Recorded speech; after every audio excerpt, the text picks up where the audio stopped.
தமிழ்நாட்டு மக்களின் முன்னேற்றத்துக்காகவும் தொகுதி வளர்ச்சிக்காகவும் நாங்க கூட்டணியில சேர்ந்திருக்கோம். புதுமை பெண் தமிழ் புதல்வன் திட்டத்தின் கீழ் உயர்கல்வி படிக்கும் மாணவ செல்வங்களுக்கு 1000 ரூபாய் கொடுத்திருக்கிறாங்க. முதல்வர் அவர்கள் விஜய் அவர்கள் அறிவிச்சிருக்கிறாங்க. அவங்களுக்கு இந்த நேரத்தில் நன்றியை தெரிவித்துக் கொள்கிறோம். அதே போல் சிங்கப்பெண் பெண்களுக்காக பாதுகாப்புக்காக அந்த திட்டத்தையும் கொண்டு வந்திருக்காங்க. அதுக்கு நாங்க பெண்கள் அனைவரும் வரவேற்கிறோம். சிஎம் அவர்களுக்கு நன்றி தெரிவித்துக் கொள்கிறோம்.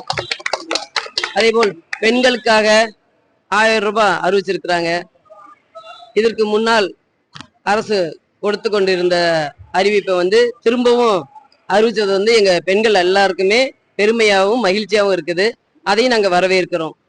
நல்ல ஆட்சி மலரும் என்று எல்லாரும் வரவேற்கிறோம். நன்றி நன்றி.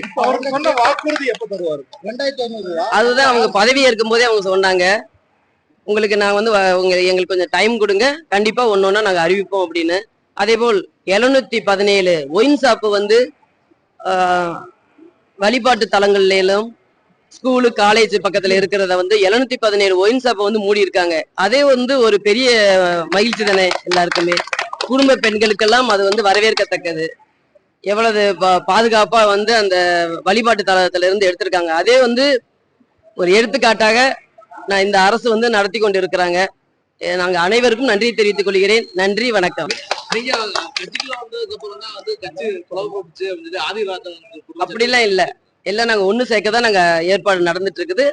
கூடிய சீக்கிரம் ஒன்று சேர்ந்துரும். நாங்க கூட்டணி தான் சப்போர்ட் தான் நாங்க பண்ணியிருக்கோம். ஓகே, நன்றி நன்றி.